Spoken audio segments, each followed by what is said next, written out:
Hello दोस्तों, आज हम स्टार्ट करने वाले हैं प्रैक्टिस सीट नंबर 4। आपने पहले भी देख चुका है प्रैक्टिस सीट नंबर 1, 2 एंड 3 मैंने पहले ही लॉन्च कर दिया है। वहाँ पे काफ़ी सारे क्वेश्चन अपन किए थे और मैक्सिमम क्वेश्चन किसी न किसी कंपटीशन एग्जाम में पूछे गए हैं। चलिए आज स्टार्ट करते हैं practice seat number 4। Practice seat number 4 में फर्स्ट क्वेश्चन है, फ्यूज बल्ब में पानी भरकर देखने पर किताब के अक्षर बड़े दिखाई देने का कारण। तो फ्यूज बल्ब है, उसके अंदर अगर पानी भर दोगे तो उसका सतह कैसा होता है, फ्यूज बल्ब का उभरा हुआ रहता है। और जिस लेंस का सतह उभरा हुआ आता है वो कौन सा लेंस होता है, उत्तल लेंस होता है। इसलिए बोल सकते हैं कि फ्यूज बल्ब में पानी भरकर देखने पर किताब के अक्षर बड़े क्यों दिखाई देते हैं, क्योंकि वो कैसा व्यवहार करता है, उत्तल लेंस की तरह क्या करता है, व्यवहार करता है, कार्य करता है। समझ में आ गया। सेकंड, लेंस में दो फोकस दूरी बिंदु होने का कारण क्या है। तो लेंस जो होती है इस तरीके का होती है, तो इसमें कितने प्रकाशीय पृष्ठ होते हैं, 1 और 2। इसलिए यहाँ पे कितने फोकस बिंदु होंगे, 2 फोकस बिंदु होंगे। तो इसका कारण है 2 प्रकाशीय पृष्ठ होने के कारण। और अगर मैं दर्पण की बात करूँ तो दर्पण में कितने प्रकाशीय पृष्ठ होते हैं, तो एक ही होते हैं। कितने होते हैं, एक ही होते हैं। तो इसलिए उसमें जो फोकस बिंदु होती है वो कितनी होती है, 1 होती है। तो लेंस में 2 प्रकाशीय पृष्ठ होने के कारण 2 फोकस बिंदु होते हैं और दर्पण में 1 प्रकाशीय पृष्ठ होने के कारण 1 ही फोकस बिंदु होंगे। इतना क्लियर हुआ। चलिए क्वेश्चन नंबर 3, कांच वायु जोड़े के लिए क्रांतिक कोण का मान अधिकतम होता है किस रंग के लिए, लाल रंग के लिए। दिमाग में बैठा लीजिए, कांच और वायु का अगर युग्म बनाया जाए तो उस कंडीशन में क्रांतिक कोण का मान अधिकतम किस रंग के लिए होगा, लाल रंग के लिए क्या होगा, अधिकतम होगा। चलिए आगे क्वेश्चन नंबर 4, पानी में हवा के बुलबुले के चमकने का कारण। तो अगर पानी के अंदर हवा का बुलबुला है और वो चमक रहा है, साइन कर रहा है, तो इसका मतलब वहाँ कौन सी घटना हो रही है, पूर्ण आंतरिक परावर्तन की घटना हो रही है। क्योंकि प्रकाश कहाँ से कहाँ जा रही है, सघन से विरल की ओर जा रही है। और साथ ही साथ बोल सकते हो यहाँ पे कि यहाँ पे पानी का बुलबुला अगर साइन कर रहा है तो किसके कारण कर रहा है, पूर्ण आंतरिक परावर्तन के कारण हो रहा है। मतलब पूर्ण आंतरिक परावर्तन के पूरी शर्तें को क्या कर रहा है, वो कंप्लीट कर रहा है। इसलिए वहाँ पे पानी में हवा के बुलबुले का चमकने के कारण क्या होगा, प्रकाश का पूर्ण आंतरिक परावर्तन। क्वेश्चन नंबर 5, पानी के अंदर बुलबुले का व्यवहार किस लेंस की भांति होता है। अगर पानी के अंदर कोई बुलबुला है तो वो किस तरह व्यवहार करेगा। तो बुलबुला जो होता है वो कैसा व्यवहार करता है, अवतल लेंस की तरह क्या करता है, व्यवहार करता है। ये दिमाग में बैठा लीजिए। क्वेश्चन नंबर 6 वेरी इंपॉर्टेंट, ये क्वेश्चन कई बार कंपटीशन एग्जाम में पूछा जा चुका है। यदि संपर्क में रखे 2 लेंसों की फोकस दूरी क्रमशः M1 एंड F2 हो तो उनको सहयोग से बने लेंस की फोकस दूरी क्या होगी। तो संपर्क में मैंने क्या किया, 2 लेंस लगा दिए इस तरीके से। एक की फोकस दूरी F1 है, दूसरे क्या है, F2 है। तो इनका जो क्षमता होता है वो होता है P1 + P2 होती है। तो फोकस दूरी क्या हो जाएगी, 1/f = 1/f1 + 1/f2। क्योंकि फोकस दूरी जो है, क्षमता जो है फोकस की क्या होती है, रेसिप्रोकल होती है, मतलब व्युत्क्रम होती है। तो जब इसको सॉल्व करेंगे, एलसीएम लेंगे तो F1.F2 आ जाएगा। तो उल्टा कर दीजिए, F1.F2 नीचे आ जाएगा F1 + F2। तो यहाँ से किसकी वैल्यू आ जाएगी, F की वैल्यू आ जाएगी जब इसको सॉल्व करेंगे तो यहाँ पे आंसर कौन सा होगा, F1.F2/F1 + F2। ठीक। क्वेश्चन नंबर 7, धूप के चश्मे की क्षमता होती है। तो धूप में जो चश्मा यूज़ करते हैं अपन, उसकी क्षमता क्या होती है, 0 होती है। कई बार कॉम्पिटिशन एग्जाम में पूछा जा चुका है, वेरी इंपॉर्टेंट क्वेश्चन। समझ में आ गया। तो धूप के चश्मे की क्षमता होती कितनी होती है, 0 होती है। डायोप्टर इसकी यूनिट होती है क्षमता की, और ये होती है 0 डायोप्टर होती है। इतना क्लियर हो गया। चलिए क्वेश्चन नंबर 8, प्रकाश का रंग किसके द्वारा निश्चित किया जाता है। तो प्रकाश का रंग जो है किस पे डिपेंड करता है, तरंग दैर्ध्य पे डिपेंड करता है। अलग अलग प्रकाश का जो है तरंग दैर्ध्य क्या होता है, अलग अलग होता है। लाल रंग का अलग होता है, बैगनी रंग का अलग होता है, व्यू व्यूअर में जितने भी कलर होते हैं सबका क्या होता है, तरंग दैर्ध्य अलग अलग होता है। समझ में आ गया। तो प्रकाश का रंग किसके द्वारा निश्चित किया जाता है, तरंग दैर्ध्य द्वारा निश्चित किया जाता है। क्वेश्चन नंबर 9, सबसे कम तरंग दैर्ध्य वाला प्रकाश कौन सा है। तो सबसे कम तरंग दैर्ध्य वाला प्रकाश कौन सा है, बैगनी का। समझ में आ गया।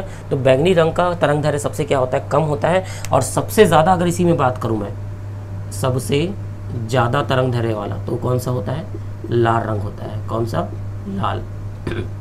समझ में आ गया। तो सबसे कम तरंग दैर्ध्य वाला प्रकाश कौन सा, कम वाला, बैगनी। और सबसे ज़्यादा कौन सा है, लाल रंग का होता है। क्वेश्चन नंबर 10, कैमरे में किस प्रकार का लेंस उपयोग किया जाता है। तो कैमरे में कौन सा लेंस यूज़ करते हैं, उत्तल लेंस यूज़ करते हैं। क्यों, क्योंकि उत्तल लेंस से क्लियरिटी मिलती है और साथ ही साथ जो इमेज रहता है वो क्या मिलता है, बड़ा मिलता है। समझ में आ गया। तो बोल सकते हैं कैमरे में किस प्रकार के लेंसों का उपयोग किया जाता है, उत्तल लेंसों का उपयोग किया जाता है। क्वेश्चन नंबर 11, आइरिस का क्या कार्य होता है। आइरिस हमारी आंखों में होता है। तो आइरिस का काम क्या होता है, आँख में आने वाली प्रकाश की मात्रा को क्या करना, नियंत्रित करना। अगर बहुत सारी प्रकाश आंखों पे आ रही है तो उसकी मात्रा को आइरिस क्या करती है, नियंत्रित करती है, एडजस्ट करती है। समझ में आ गया। क्वेश्चन नंबर 12, निकट दृष्टि दोष में किस लेंस का उपयोग किया जाता है। तो निकट दृष्टि दोष जिसको बोलते हैं, उसमें किस लेंस का उपयोग करते हैं, वो कौन सा लेंस होता है, अवतल लेंस होता है। कॉन्केव लेंस का उपयोग किया जाता है किसमें, निकट दृष्टि दोष में। तो इसी तरह अगर बोला जाए दूर दृष्टि दोष में, तो यहाँ पे लिख सकते हैं दूर दृष्टि दोष में अगर पूछ सकता है कौन से लेंस का उपयोग करते हैं, तो यहाँ पे कौन सा लेंस होगा, उत्तल लेंस। दूर दृष्टि दोष में कौन सा लेंस होता है, उत्तल लेंस का उपयोग किया जाता है, और निकट दृष्टि दोष में अवतल लेंस का उपयोग किया जाता है। दूरबीन टेलीस्कोप का आविष्कार किसने किया था, तो दूरबीन का आविष्कार किसने किया था, ये भी क्वेश्चन कई कंपटीशन एग्जाम में पूछा जा चुका है, दिमाग बैठा लीजिए। गैलीलियो गैलीली नाम के साइंटिस्ट ने किया था। किसका आविष्कार, दूरबीन टेलीस्कोप जो अपन बोलते हैं दूर की वस्तुओं को देखने के लिए इसका उपयोग करते हैं, गैलीलियो गैलीली नाम के साइंटिस्ट ने किया था। क्वेश्चन नंबर 14, वोल्टी सेल का आविष्कार किसने किया था, तो वोल्टी सेल का जो आविष्कार है वो एलेसेंड्रो वोल्टा नाम के साइंटिस्ट ने किया था।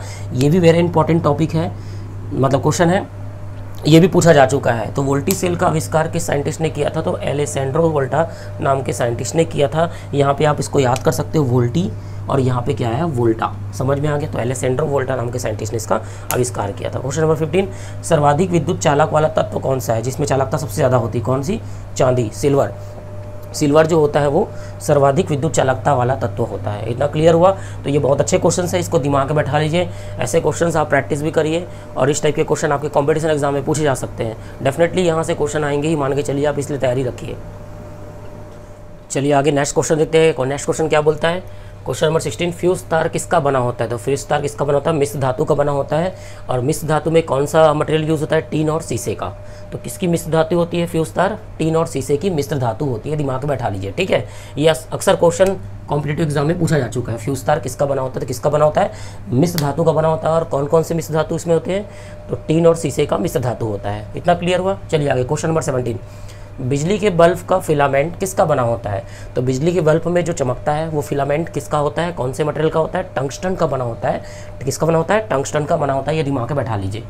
क्वेश्चन नंबर 18, न्यूट्रॉन की खोज किसने की थी, ये भी पीएससी के एग्जाम में पूछा जा चुका है। न्यूट्रॉन की खोज किसने की थी, तो जेम्स चैडविक नाम के साइंटिस्ट ने न्यूट्रॉनों की क्या की थी, खोज की थी। क्वेश्चन नंबर 19, सूर्य में निरंतर ऊर्जा का सृजन किस कारण से होता है, ये कॉमन क्वेश्चन है, बहुत सारे एग्जाम से पूछे जा चुके हैं। नाभिकीय संलयन, समझ में आ गया। तो सूर्य में निरंतर ऊर्जा का जो सृजन होता है वो किस कारण से होता है, नाभिकीय संलयन के कारण से होता है, ये दिमाग में बैठा लीजिए। बहुत बार एग्जाम में पूछा गया है, सोर्सेस ऑफ एनर्जी का क्वेश्चन है ये।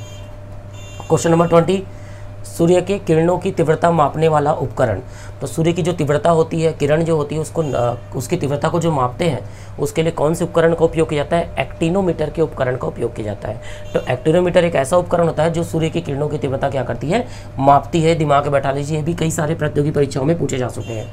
क्वेश्चन नंबर 21, एक्स किरणों का आविष्कार किसने किया था, रोंटेजन नाम के साइंटिस्ट ने एक्स किरणों का आविष्कार किया था। एक्स किरणें जानते हैं आप, है ना, हड्डियों का जो इमेज लेना बॉडी के इंटरनल ऑर्गन का, उसके लिए किसका यूज़ करते हैं, एक्स किरणों का यूज़ किया जाता है। इसकी जो आविष्कार है या बोल सकते हैं खोज किसने की थी, रोंटेजन नाम के साइंटिस्ट ने की थी। क्वेश्चन नंबर 22, किसी लेंस को पानी में डुबाने पर उसकी क्षमता पर क्या प्रभाव पड़ता है, तो लेंस को जब पानी में डुबाते हैं क्षमता क्या होती है, घट जाती है। लॉजिक क्या है इसका, देखिए हम जानते हैं लेंस की जो क्षमता होती है वो 1/, फोकस दूरी होती है, ये अपने को पता है, किसमें, मीटर में, ठीक है। तो जब पानी में लेंस को डुबाते हैं तो फोकस दूरी क्या होती है, बढ़ती है। फोकस दूरी क्या होती है, बढ़ती। मैंने पिछले लेक्चर में आपको दिखाया था, किसी लेंस को अगर पानी में डुबाते हैं तो उसकी फोकस दूरी का मान क्या होता है, बढ़ जाता है। मैंने प्रैक्टिस सेट नंबर 3 में बताया था। तो फोकस दूरी का मान बढ़ेगा तो क्षमता की मान क्या हो जाएगी, घट जाएगी, है ना, क्योंकि ये क्या होता है, इसके व्युत्क्रम होता है। तो जो क्षमता होती है वो फोकस दूरी इन मीटर के क्या होती है, व्युत्क्रम होती है। तो इस कंडीशन में देखिए फोकस दूरी अगर बढ़ेगी तो क्षमता का मान क्या हो जाएगा, घट जाएगा। तो यहाँ पे आंसर आएगा, किसी लेंस को अगर पानी में डुबाते हैं तो उसकी क्षमता पर क्या प्रभाव पड़ता है, तो उसकी क्षमता क्या होती है, घट जाती है, दिमाग में बैठा लीजिए। अगला क्वेश्चन 23, साधारण दृष्टि के लिए खगोलीय दूरदर्शी की लंबाई होती है। साधारण दृष्टि मतलब बोल सकते हैं जब अंतिम प्रतिबिंब कहाँ पे बने, अनंत पर बने। तो जब अंतिम प्रतिबिंब अनंत पे बनता है तो खगोलीय दूरदर्शी की जो लंबाई होती है, मतलब अभिदिक्सक और नेत्रिका के बीच की जो दूरी होती है वो कितनी होती है, ये अपने को बताना है। तो इसका प्रतिबिंब FO पे बनता है और इसका प्रतिबिंब, इसका जो ये दूरी होती है मतलब ये F ही होगा, तभी तो क्या बनेगा, मतलब इसकी जो वस्तु है वो कहाँ पे होती है, अनंत पे होती है। तो उसका प्रतिबिंब कहाँ पे बनता है, फोकस पे बनता है। ये अभिदिक्सक के लिए फोकस पे बन गया, ठीक है। अब ये वस्तु इसकी ये जो वस्तु है ना, इसको कहाँ पे बनाना है, अनंत पे बनाना, अंतिम प्रतिबिंब।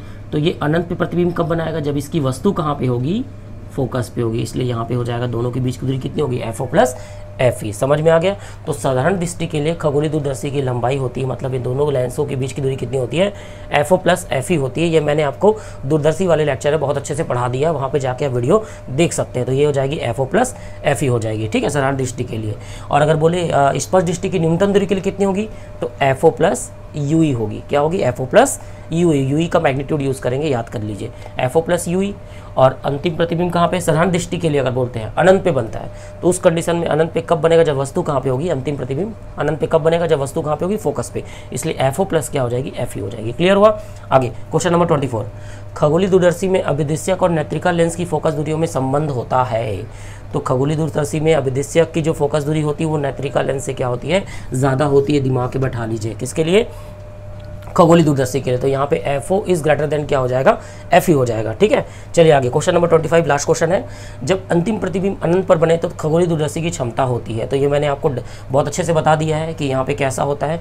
तो M इज इक्वल टू होती है माइनस FO अपॉन FE होती है। मतलब जब अंतिम प्रतिबिंब अनंत पर बनता है तो उस कंडीशन में खगोलीय दूरदर्शी की जो क्षमता होती है वो माइनस FO अपॉन क्या होती है, FE होती है। इतना क्लियर हुआ। तो मैंने जो क्वेश्चन कराया आपको कहीं ना कहीं वो प्रतियोगी परीक्षाओं में पूछे गए क्वेश्चन है, तो आप उसको एक एक बार देख लीजिए। इस तरीके के क्वेश्चन या ऐसे क्वेश्चन एग्ज़ाम में पूछे जाते हैं। तो स्पेशली PSC के एग्ज़ाम के लिए आप देखेंगे इस तरीके के क्वेश्चन आपको मिल जाएंगे, जो आपको कॉन्सेप्ट के साथ साथ थोड़ा सा भी लॉजिक लगाओगे तो आप आसानी से वो बन जाएंगे। तो उम्मीद है आप इसको बहुत अच्छे से तैयारी कर रहे होंगे, ठीक है। नेक्स्ट सीट अपन नेक्स्ट लेक्चर में स्टार्ट करेंगे। तब तक के लिए मेरे वीडियो को शेयर और सब्सक्राइब करना ना भूलें। Thank you so much.